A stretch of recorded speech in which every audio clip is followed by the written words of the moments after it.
The rain was hitting hard against the tall glass windows of the building. It was almost 9 at night, and most people had already gone home. The offices were dark and empty, except for one room on the top floor where a dim light was still on. Richard Chen sat behind his large wooden desk, staring at his computer screen. His eyes were tired and his shoulders felt heavy. He had been working for 12 hours straight, but he didn't want to go home. Home was too quiet, too empty, too full of memories that hurt. 3 years had passed since the accident. 3 years since his wife, Anna, had died. 3 years of trying to forget the pain by burying himself in work. Richard was the CEO of Chen Technologies, a big software company with offices in 5 different cities. Everyone respected him. Everyone feared him a little too. He had become cold over the years, like ice that never melts. His secretary used to bring him coffee and remind him to eat lunch. But he'd snap at her if she talked too much. His managers would present their reports and wait nervously for his approval. He rarely smiled anymore. The man who once loved to laugh and tell jokes at company parties had disappeared the day Anna left this world. Richard closed his laptop and rubbed his eyes. It was time to go home even though he didn't want to. He packed his briefcase, grabbed his coat, and walked out of his office. The hallway was dark except for the emergency lights that glowed softly along the walls. His footsteps echoed on the marble floor. As he walked toward the elevator, he could hear a vacuum cleaner running somewhere on the floor below. The cleaning staff was still working. Richard pressed the elevator button and waited, his mind already thinking about tomorrow's meeting with investors from Japan. The elevator doors opened with a soft ding. Richard stepped inside and pressed the button for the ground floor. Just as the doors started to close, he heard a small metallic sound. Something had fallen. He looked down but saw nothing. The doors closed and the elevator started moving down. Richard reached into his coat pocket to get his car keys. That's when he felt it. His pocket was lighter than usual. He always kept his phone, wallet, and car keys in his pockets. But there was something else he carried every single day. Something small that he kept in his inner jacket pocket. Something precious. His heart started beating faster. He quickly patted all his pockets. Phone was there. Wallet was there. Keys were there. But the small velvet pouch that he kept close to his heart was gone. The elevator reached the ground floor, but Richard didn't move. His face had gone pale. He pressed the button to go back up, his hand starting to shake. That pouch contained Anna's locket, the only thing he had left of her that he carried every day. He never took it out, never showed it to anyone. It was his secret, his private connection to the woman he had loved more than anything in the world. The elevator doors opened on his floor again. Richard rushed out and looked around frantically. The hallway was empty. The marble floor was clean and shiny. There was nothing there. No velvet pouch. No locket. Nothing. He got on his hands and knees, looking under the small table near the elevator. Nothing. He checked near his office door. Nothing. His breathing was getting faster. Where was it? Where could it be? Then he heard footsteps. Someone was coming up the stairs at the end of the hallway. Richard stood up quickly, trying to compose himself. He was the CEO. He couldn't be seen crawling on the floor like this. A young woman appeared at the top of the stairs. She was wearing simple clothes, jeans and a gray sweater, with her dark hair tied back in a ponytail. She was carrying a bucket and some cleaning supplies. She looked surprised to see him. "Oh, I'm sorry, sir," she said quietly. "I didn't know anyone was still here." Richard recognized her. She was the daughter of Miguel, the head janitor. He'd seen her before, helping her father clean the offices in the evening. What was her name? He couldn't remember. He never bothered to learn the names of the cleaning staff. "Have you seen anything on the floor here?" Richard asked, trying to keep his voice steady. "Something small?" "I dropped something." The young woman shook her head. "No, sir. I just came up from the 10th floor. But let me help you look." She put down her bucket and started looking around the hallway. Richard watched her, feeling both grateful and embarrassed. Here he was, one of the most powerful men in the city, searching desperately for something on the floor while a janitor's daughter helped him. After a few minutes of searching, the young woman stood up. "I don't see anything here, sir." "Are you sure you dropped it on this floor?" Richard felt panic rising in his chest. "Yes, I'm sure. I was right here by the elevator when it fell." His voice cracked slightly. He cleared his throat. "It's very important. A small velvet pouch with a locket inside. The young woman's eyes widened slightly. A locket? What does it look like? Silver, Richard said. Heart-shaped, very old. It has a date engraved on the back. He stopped, not wanting to say more. Why was he telling her this? I'll keep an eye out for it, she said gently. If I find it while cleaning, I'll bring it to security right away.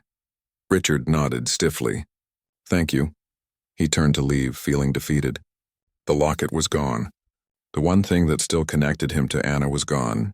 Maybe it had fallen down the elevator shaft. Maybe it was gone forever. He walked back to the elevator, his feet feeling like they were made of stone.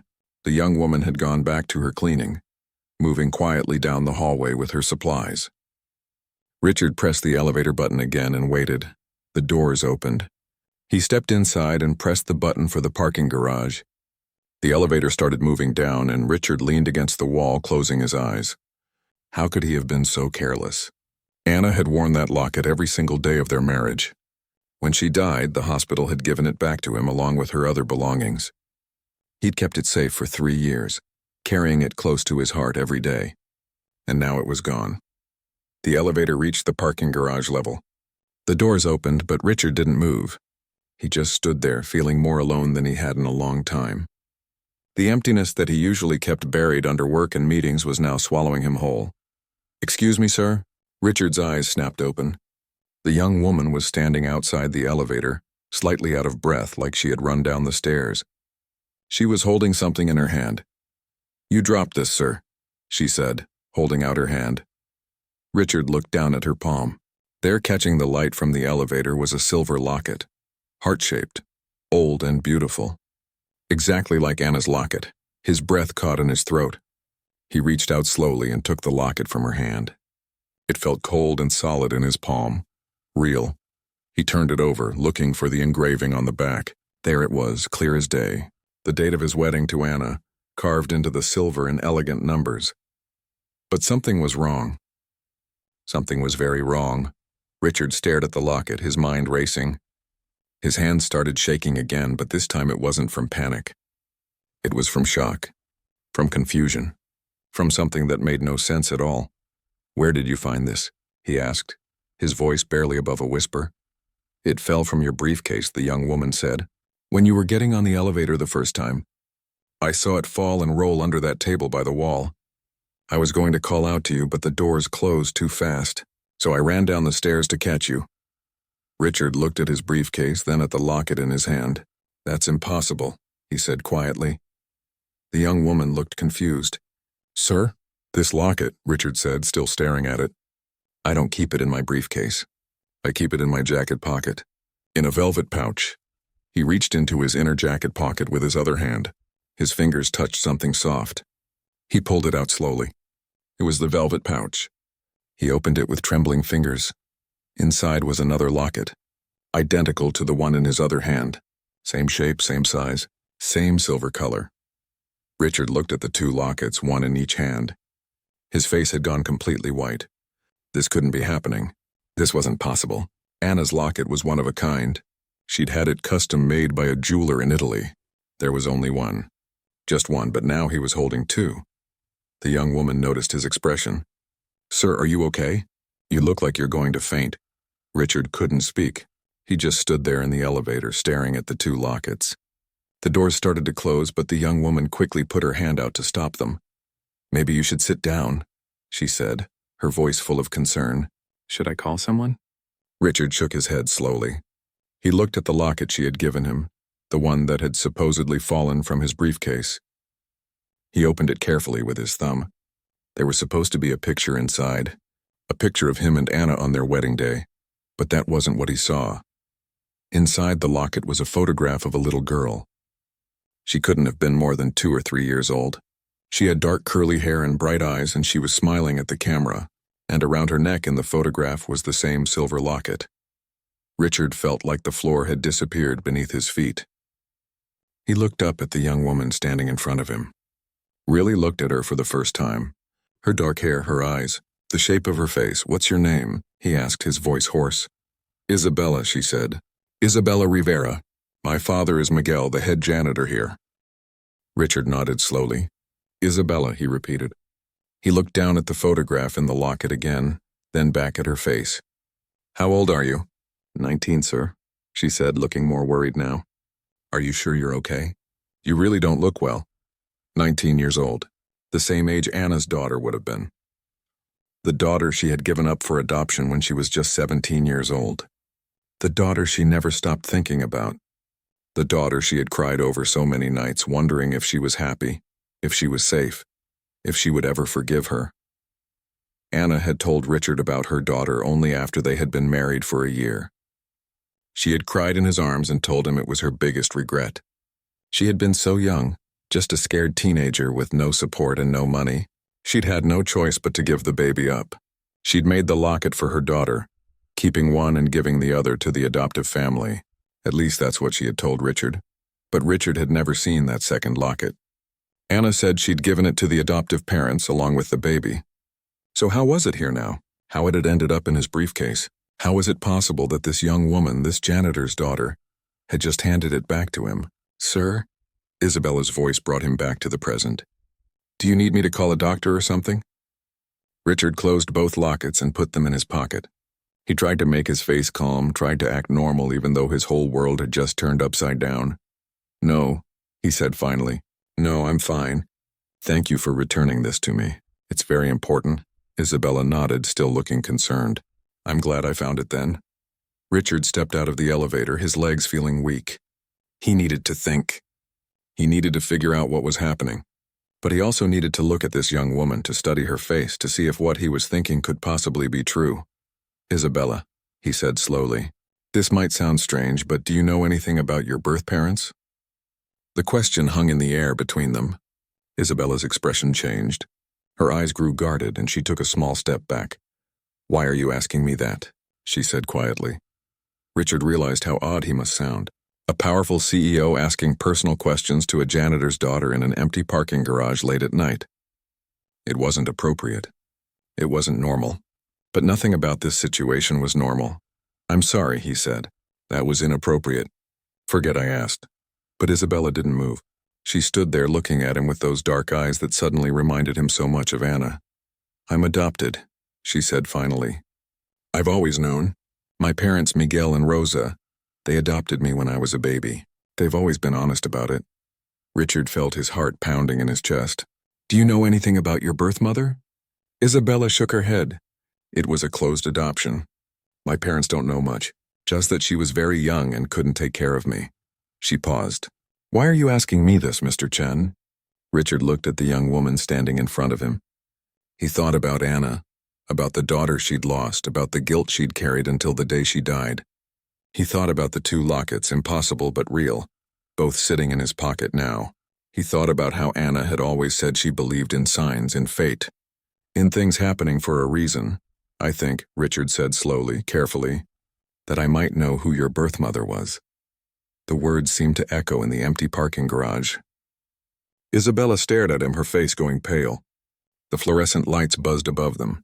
Somewhere far away, a car alarm went off and then stopped. "What?" Isabella whispered. Richard took a deep breath. This was going to change everything. For both of them. But maybe, just maybe, it was what Anna had always hoped for. Maybe this was her way of bringing them together, even from beyond the grave. "I think we need to talk," Richard said. "Do you have time?" Isabella nodded slowly, unable to speak. And in that moment, in that empty parking garage, with two impossible lockets in his pocket and Anna's daughter standing in front of him, Richard felt something he hadn't felt in 3 long years. He felt like maybe, just maybe, there was still some light left in the world after all. They sat in Richard's car in the parking garage.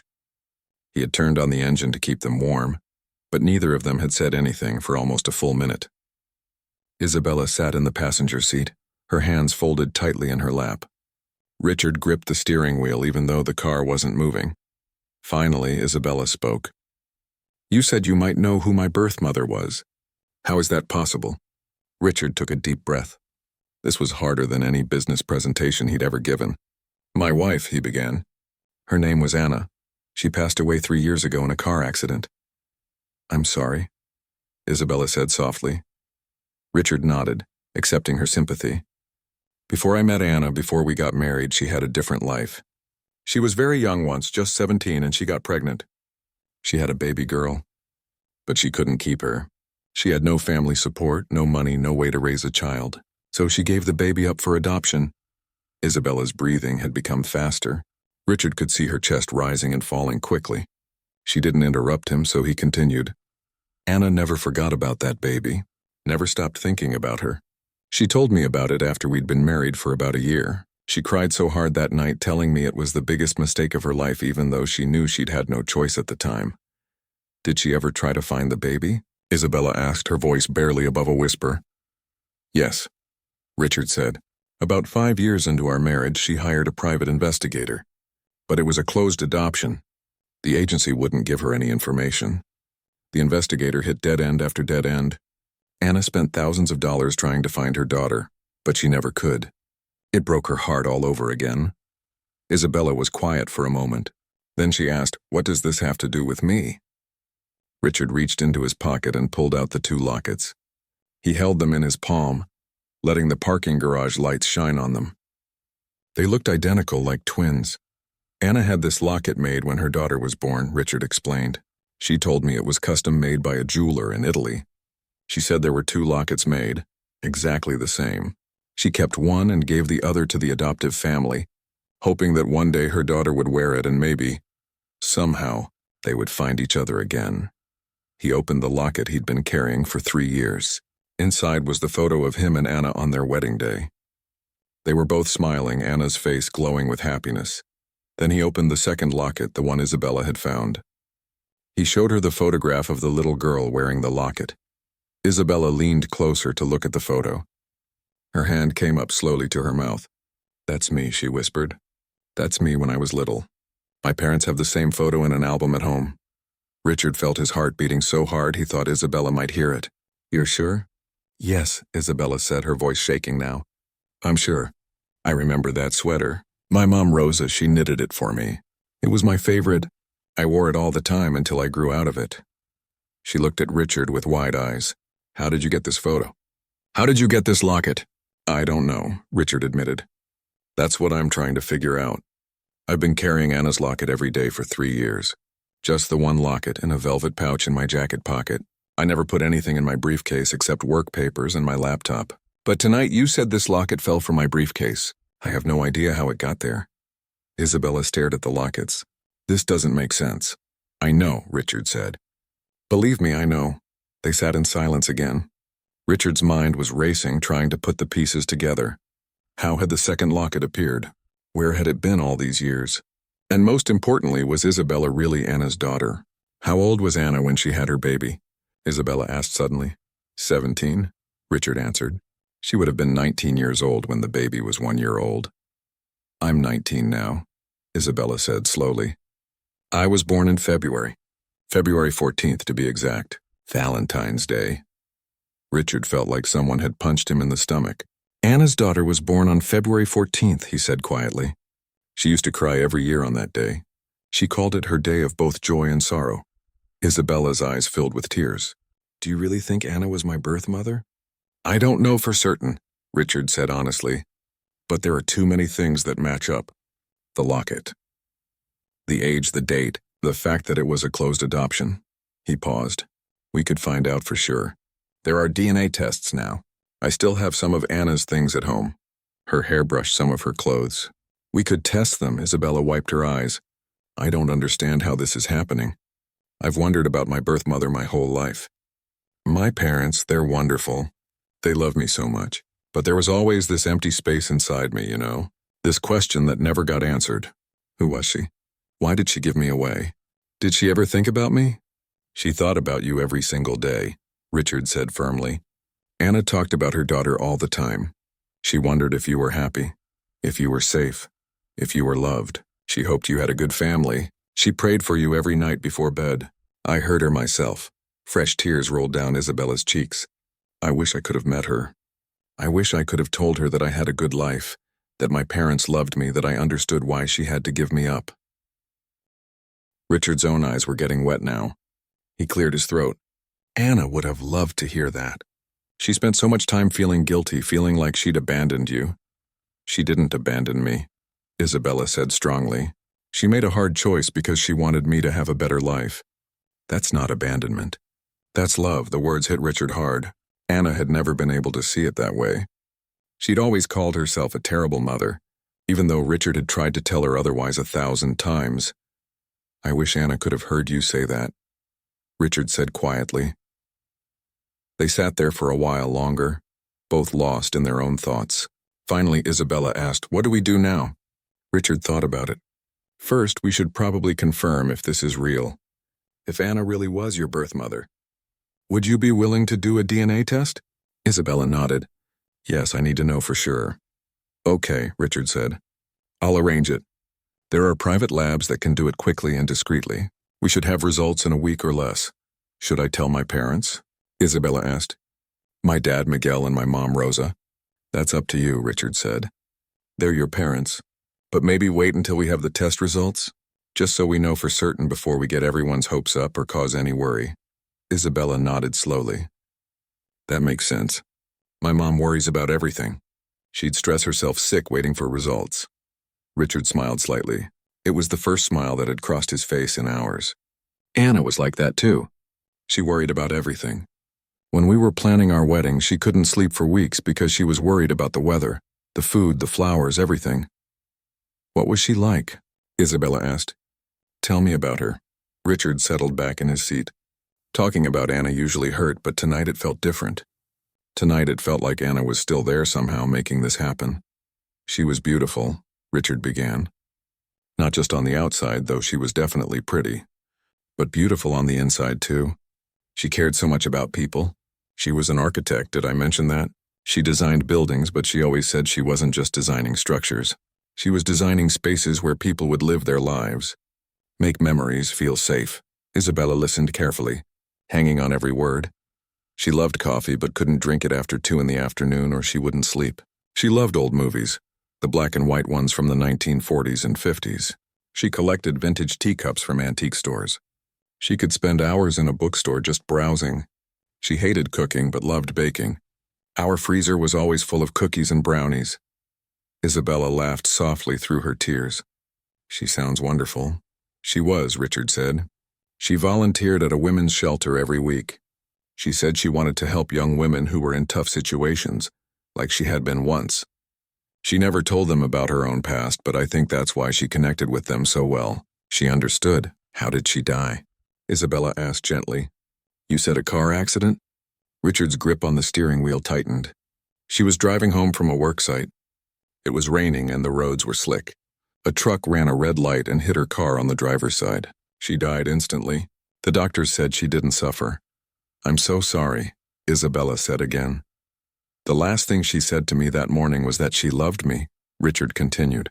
"We'd had a stupid argument about something, I can't even remember what. But before she left, she came back and kissed me and said she loved me. I'm grateful for that. At least our last words weren't angry ones. They were both quiet again. The parking garage was completely empty now. Everyone else had gone home hours ago. "Can I ask you something?" Isabella said. "Of course, then why were you working so late tonight? Do you always stay this late?" Richard sighed. "Most nights, yes. Work is easier than going home to an empty house. At least here I have something to focus on, something to keep my mind busy." "That sounds lonely," Isabella said softly. "It is," Richard admitted. It was strange how easy it was to talk to her. He never talked about his feelings with anyone, not even his therapist, the one his sister had forced him to see after Anna died. But something about Isabella made him want to be honest. "My dad works a lot too," Isabella said. "He's been the head janitor here for 15 years. He works double shifts sometimes, especially when I need money for school books or supplies. My mom works at a restaurant during the day. They both work so hard to give me a good life." "You go to school?" Richard asked. "Community college," Isabella said. "I'm studying to be a nurse. I want to help people. I'm in my 2nd year. I help my dad clean offices in the evening to make extra money. It's hard balancing school and work, but my parents did so much for me. I want to make them proud." Richard felt a surge of emotion. Anna would have been so proud of this young woman, so proud of the life she'd built, the person she'd become despite not having much money or resources. "I'm sure they're already proud of you," Richard said. Isabella smiled. "They are. They tell me all the time. I'm lucky to have them. Anna would be proud too, Richard added quietly. If she could see you now, see the person you've become, she would be so proud. Isabella's eyes filled with tears again. Do you really think so? I know so, Richard said firmly. There was a gentle knock on the car window. Both Richard and Isabella jumped. Standing outside the car was an older man in a janitor's uniform. He looked worried. Papa. Isabella quickly opened the car door. Miguel Rivera looked between his daughter and Richard with concern. Isabella, I've been looking everywhere for you. Are you okay? What's going on? Isabella glanced at Richard, uncertain what to say. Richard got out of the car too. Mr. Rivera, I apologize. This is my fault. Your daughter found something that belonged to me and I was just thanking her. We got talking and lost track of time. Miguel didn't look entirely convinced, but he nodded. Isabella, we need to finish the 9th floor. We're behind schedule. Yes, Papa, I'm coming. Isabella turned to Richard. Thank you for talking with me, Mr. Chen, about everything. Thank you for finding my locket, Richard said meaningfully, and for being willing to help me figure out where it came from. Isabella understood. He was talking about the DNA test. I'll wait to hear from you, she said. As Isabella walked away with her father, Richard heard Miguel asking her in Spanish if she was sure she was okay. He heard Isabella respond that yes, she was fine, everything was fine, but Richard knew nothing was fine. Nothing would be fine until they knew the truth. He got back in his car and sat there for a long time. He pulled out both lockets again and stared at them, the one he'd carried for 3 years and the one that had mysteriously appeared. How had it gotten into his briefcase? He'd checked his safe before leaving home that morning. He always did. It was part of his routine. He'd look at Anna's photo, touch the locket she'd kept, and then go about his day. The second locket hadn't been there, unless it had been there all along and he'd just never noticed it. But that didn't make sense. Anna had told him she'd given the other locket to the adoptive family. So how would it have ended up in their house? Richard started the car and drove home slowly. His mind kept going in circles, trying to make sense of everything. When he finally pulled into his driveway, he sat there for a moment looking at his house. It was a big house, too big for one person. Anna had loved it. She'd designed some of the renovations herself. Now it just felt empty. He went inside and straight to his study. He kept all of Anna's important papers in a file cabinet there. He'd been meaning to go through them for 3 years, but had never been able to bring himself to do it. Tonight, he had to.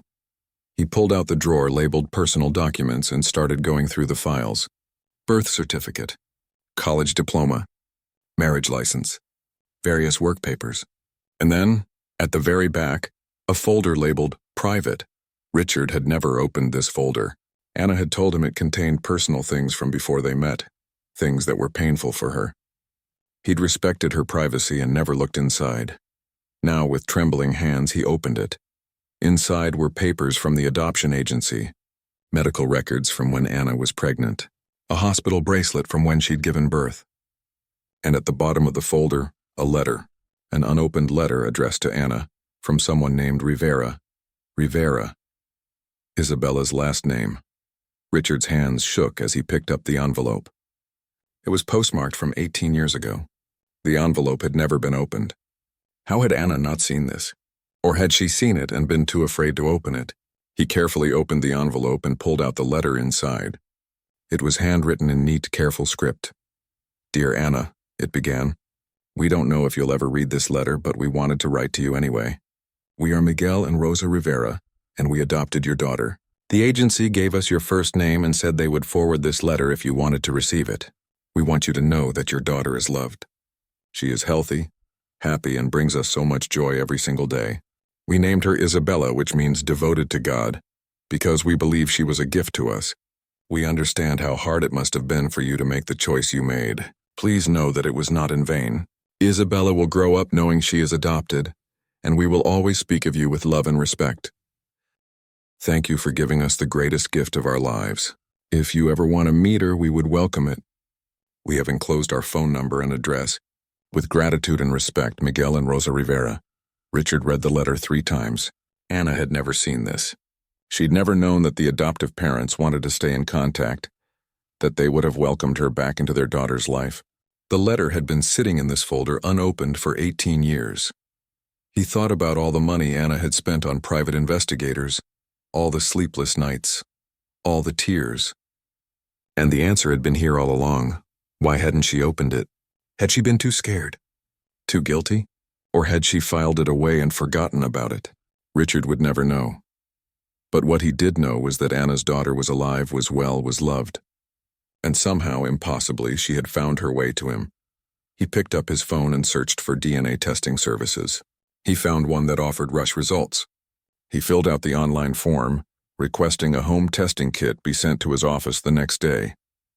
Then he sat back in his chair and looked at the 2 lockets on his desk. In the quiet of his study, he spoke out loud. "Anna," he said to the empty room, "if you can hear me, if you somehow made this happen, thank you. I'll take care of her. I promise. I'll make sure she knows how much you loved her." The house was silent, but Richard could have sworn he felt a warm breeze brush past his face, even though all the windows were closed. He smiled, tears running down his cheeks. For the first time in 3 years, they weren't tears of sadness. They were tears of something else, something that felt almost like hope. The DNA testing kit arrived at Richard's office the next morning in a plain brown box. His secretary brought it in along with his coffee, looking curious but not asking questions. She'd learned over the years not to ask Richard too many personal questions. Richard waited until she left before opening the box. Inside were 2 testing kits with simple instructions. He needed to collect samples from both Anna's belongings and from Isabella. The lab promised results in 5 days if he paid for the rush service, which he did without hesitation. The hard part was figuring out how to get Isabella's sample without making it obvious what he was doing. He couldn't just call her into his office and ask her to swab her cheek. That would draw too much attention from other employees. He decided to text her instead. He'd gotten her phone number the night before they'd parted ways in the parking garage.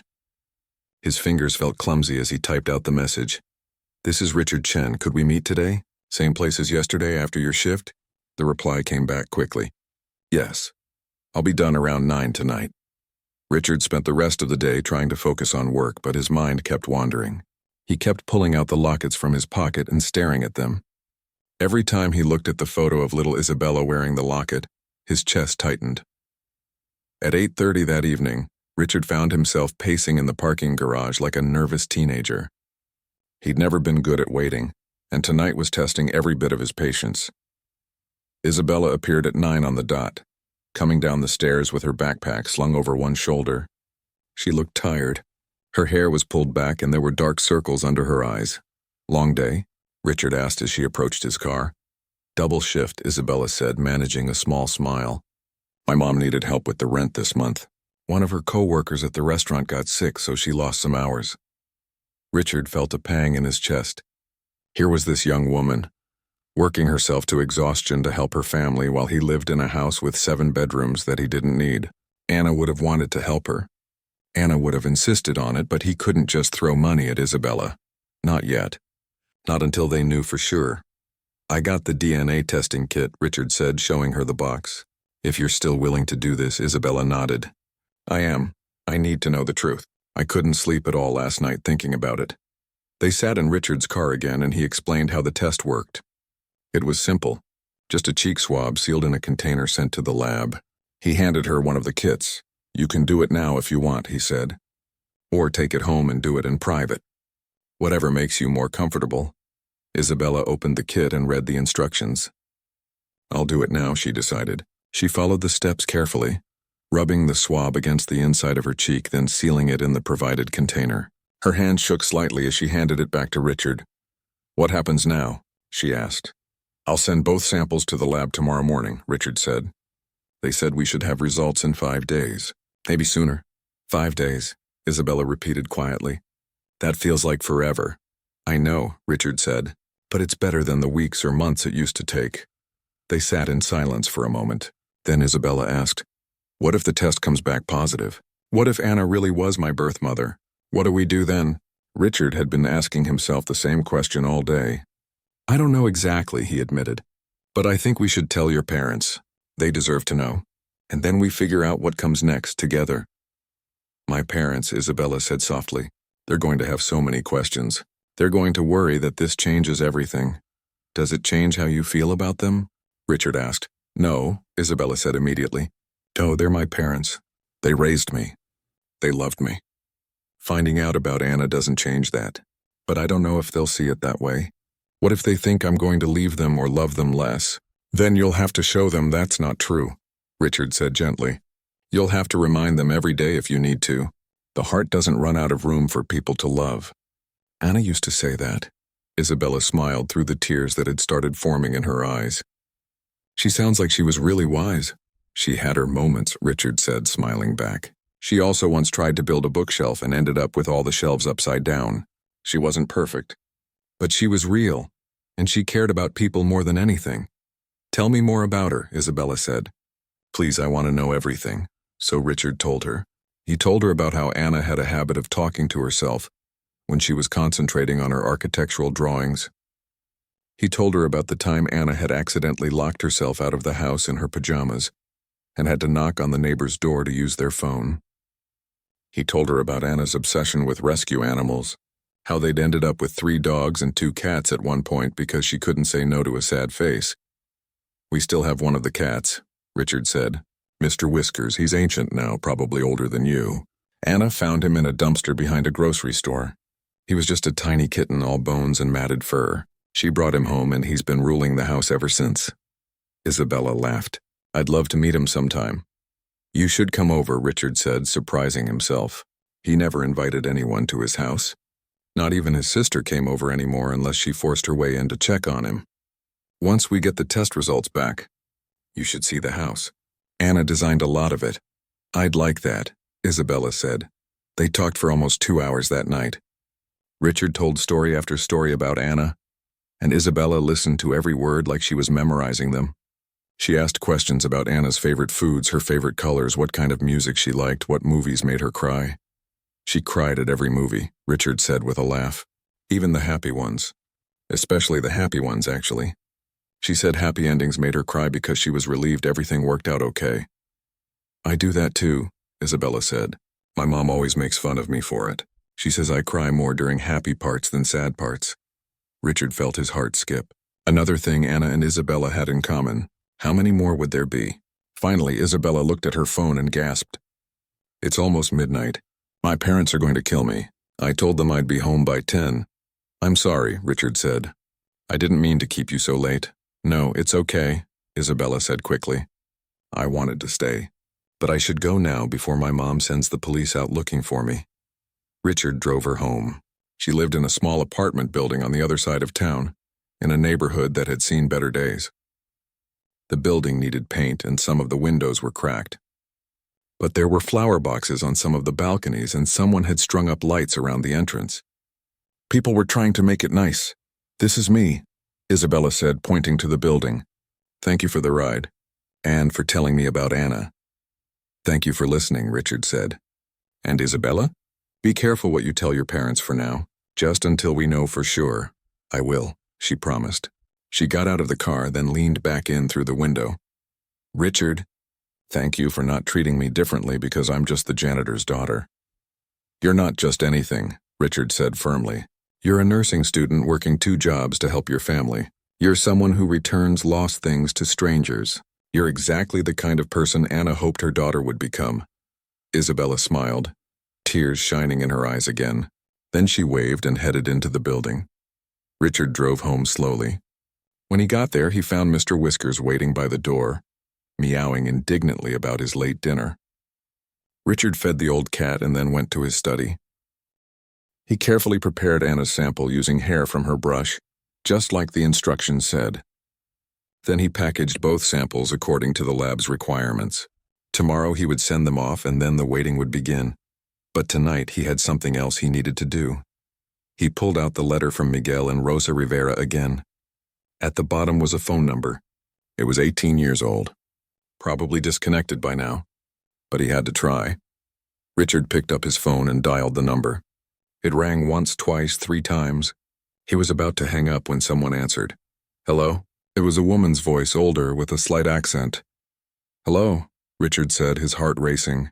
Is this Rosa Rivera? Yes, this is Rosa. Who is calling, please? Richard took a deep breath. My name is Richard Chen. I'm calling about a letter you wrote 18 years ago. To a woman named Anna. There was a long pause on the other end of the line. Then Rosa spoke, her voice shaking. Anna, you know Anna? I was her husband, Richard said quietly. She passed away 3 years ago. He heard Rosa gasp. Oh no, oh I'm so sorry. We never heard back from her. We thought maybe she didn't want contact. We wrote that letter and hoped, but we understood if she couldn't face it. She never saw the letter, Richard said. I just found it yesterday. It had been filed away, unopened. I don't think she ever knew you'd written to her. Rosa was crying now. Richard could hear it through the phone. All these years, she said. All these years she could have known that her daughter was happy and loved, and we would have welcomed her. We would have let her be part of Isabella's life. Why didn't she open it? I don't know, Richard said honestly. Maybe she was too scared. Maybe she was too guilty.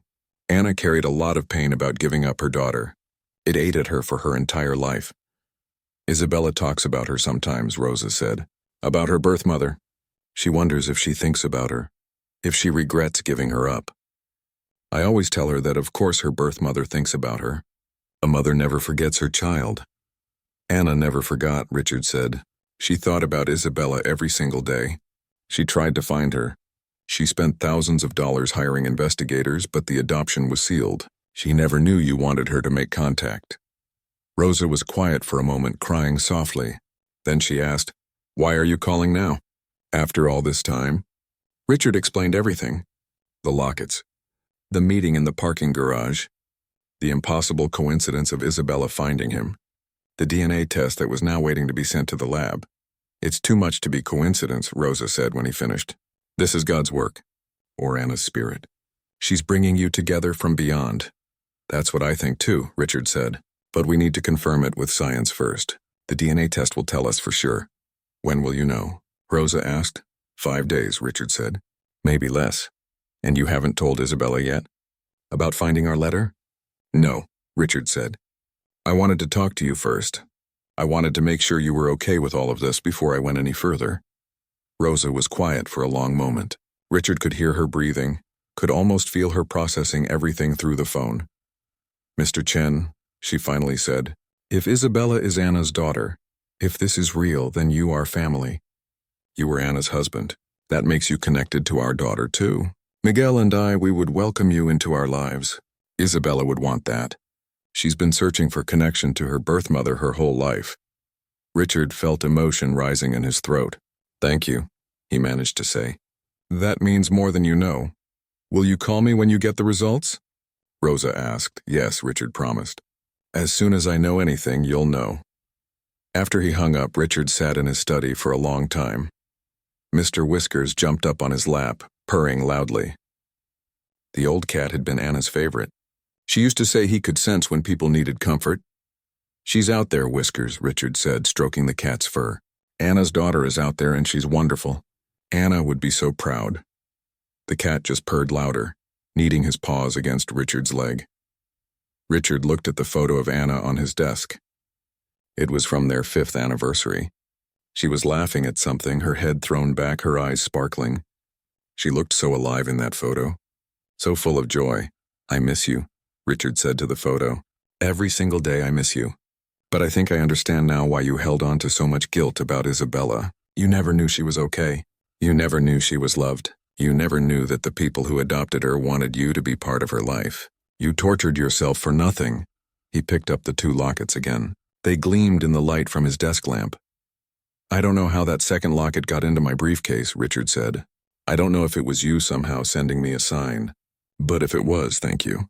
Thank you for trusting me with this. Thank you for bringing Isabella into my life. I promise I'll take care of her. I promise I'll tell her how much you loved her. I promise she'll know that you never stopped thinking about her, not for a single day. The house was quiet except for the ticking of the clock on the wall and Mr. Whiskers' purring. Richard sat there until long past midnight, talking to Anna's photo, telling her about Isabella, about Rosa's phone call, about everything that had happened, and maybe it was his imagination, or maybe it was exhaustion, or maybe it was something else entirely. But Richard could have sworn that Anna's smile in that photograph looked a little bit wider, a little bit brighter, like she was pleased with what he was doing.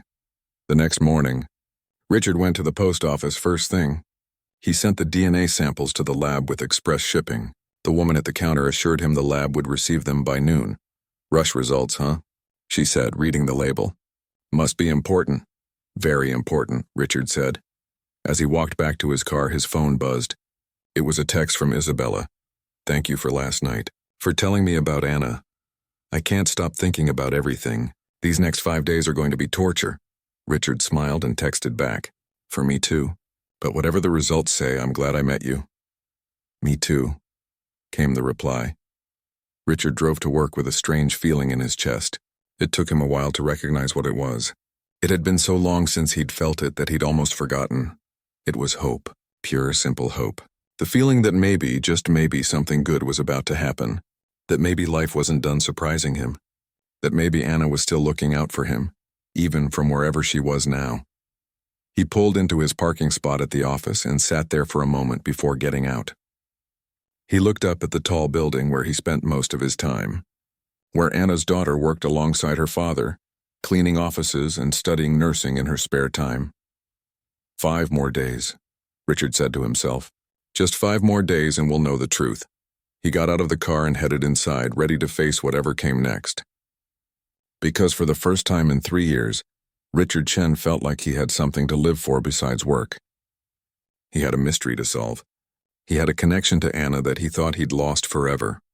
And he had a young woman who might just be the daughter his wife had never stopped loving. 5 more days. He could wait 5 more days. He'd already waited 3 years to feel alive again. What was 5 more days? But deep down, Richard already knew the truth. He'd known it from the moment Isabella had held out that locket in the parking garage.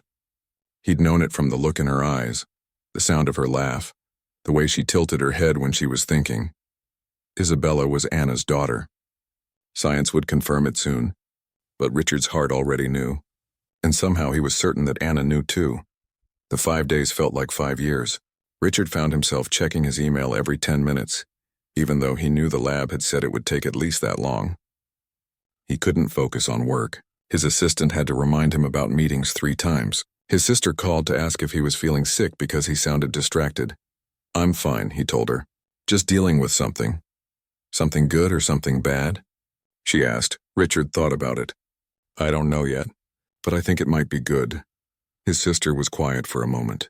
Richard, you sound different. More alive. I haven't heard you sound like this since before Anna died. Maybe I am more alive, Richard said. I'll tell you about it soon. I promise. Isabella texted him every day. Small messages, nothing too serious. A photo of Mr. Whiskers that she'd found online that looked just like Anna's cat. A quote from one of her nursing textbooks that made her think of Anna's volunteer work. A question about what kind of flowers Anna had liked. Richard found himself looking forward to these messages more than anything else in his day. He would stop whatever he was doing to respond, telling her about Anna's love for sunflowers, or the way Anna used to hum while she worked on her architectural drawings. On the 3rd day of waiting, Richard did something he hadn't done in 3 years. He went to visit Anna's grave. The cemetery was quiet with rows of headstones stretching out under old oak trees. Anna's grave was in a section near a small pond. She'd always loved water. Richard had made sure she was buried somewhere peaceful, somewhere beautiful. He stood in front of her headstone reading the words he'd chosen. Anna Chen, beloved wife, talented architect, kind soul. She made the world more beautiful. Hi, Richard said quietly, feeling a little foolish talking to a piece of stone. I know I haven't been here in a while.